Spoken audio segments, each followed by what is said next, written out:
बिहार की राजधानी से जुड़ी उस खबर को डिकोड करेंगे जो बताती है कि पटना के कोचिंग हब मुसहलपुर हाट में इन दिनों कोचिंग इंस्टीट्यूट्स के बीच एक गैंग वॉर छिड़ी है। और इस गैंग वॉर की कहानी सुनाती है 2 जून की रात से आई कुछ तस्वीरें। ये तस्वीरें 2 जून की रात करीब 10:10 की हैं, जब पटना के मुसल्लहपुर हाट में मौजूद एजुकेटर खान सर के कोचिंग इंस्टीट्यूट पर कुछ लोग पहुंचे। इसके बाद इन लोगों ने वहां पर मौजूद गार्ड पर अचानक से हमला बोल दिया। कोचिंग इंस्टीट्यूट पर ईंट पत्थर फेंके गए और वहां पर लगे हुए पोस्टर्स को फाड़ दिया गया। इस हमले में कुछ गार्ड्स के घायल होने की भी खबर है। लेकिन पटना में सरेआम हुई इस घटना के बाद सवाल यह भी उठता है कि कोचिंग इंस्टीट्यूट पर हुए इस हमले के पीछे की वजह क्या थी। और इस सवाल के जवाब की तलाश करें तो सामने आएगा कि खान सर और रोशन आनंद के कोचिंग इंस्टीट्यूट के बीच चल रहा कंपटीशन, दोनों के बीच चल रही प्रतिस्पर्धा। पटना के मुसल्लहपुर हाट बिहार में सबसे बड़े कोचिंग हब में काउंट होता है। यहां पर यूपीएससी, बीपीएससी, रेलवे, एसएससी और भी कई तरीके के ऐसे कॉम्पिटिटिव एग्जाम्स हैं जिनकी तैयारी कराने वाले दर्जनों इंस्टीट्यूट्स हैं। और इन्हीं में खान सर का ग्लोबल स्टडीज और ज्ञान बिंदु कोचिंग, ये 2 बड़े नाम शामिल हैं। इन दोनों के बीच छात्रों को अपनी तरफ खींचने के लिए कंपटीशन चलता रहता है। इस हमले के पीछे वजह खान सर के कोचिंग का एक पोस्टर माना जा रहा है जो ज्ञान बिंदु कोचिंग के बोर्ड पर लगा दिया गया था। अब इसमें खान ग्लोबल स्टडीज से 12,000 छात्रों की कामयाबी का दावा करते हुए सम्मान समारोह की बात लिखी गई। इसी पोस्टर को लेकर दोनों पक्षों के बीच में विवाद शुरू हुआ और फिर तनाव बढ़ता गया। फिर 3 जून की रात मारपीट और तोड़फोड़ की घटना सामने आई।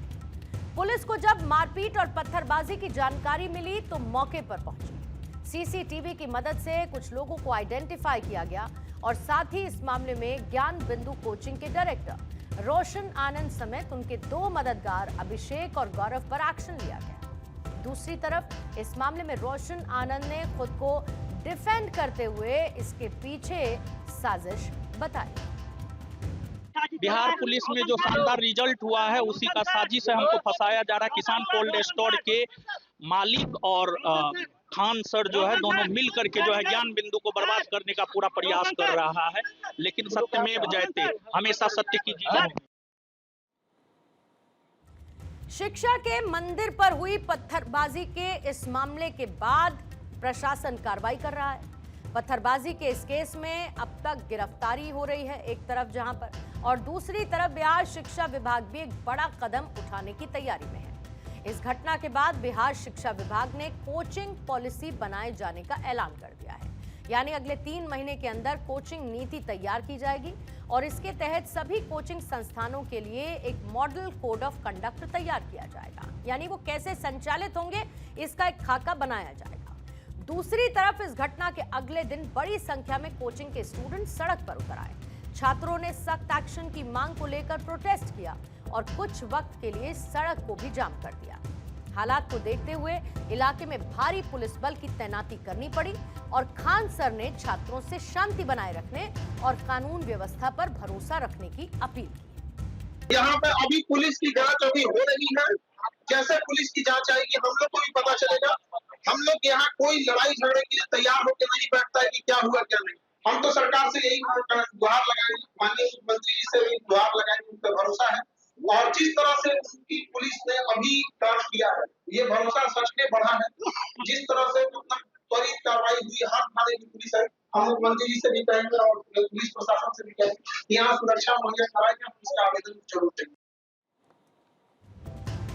शिक्षा के इस बड़े गढ़ से आई ये तस्वीरें सिर्फ पत्थरों की नहीं बल्कि गिरते नैतिक स्तर की गवाही देती हैं। जहां कलम की ताकत से युवाओं का भविष्य संवारा जाना चाहिए, वहां पर अब वर्चस्व की लड़ाई में लाठियां भांजी जा रही हैं। ये घटना कहती है कि जब शिक्षा सिर्फ एक मुनाफे का बाजार बन जाए तो वहां पर संस्कार नहीं बल्कि ऐसे ही विवाद जन्म लेते। इसीलिए कहा गया है, education is the most powerful weapon which you can use to change the world. लेकिन जब यह हथियार खुद की मर्यादा को छलनी करने लगे तो समाज का पतन होने लगता है। अब देखना यह होगा कि बिहार शिक्षा विभाग की नई नीति इस कोचिंग गैंग वॉर पर कितनी लगाम लगा पाती है और क्या मुसल्लहपुर हाट के इस ज्ञान के मंदिर में दोबारा वो डिसिप्लिन लौट पाएगा जिसके भरोसे लाखों छात्र अपने सपनों की उड़ान भरने के लिए पहुंच रहे हैं।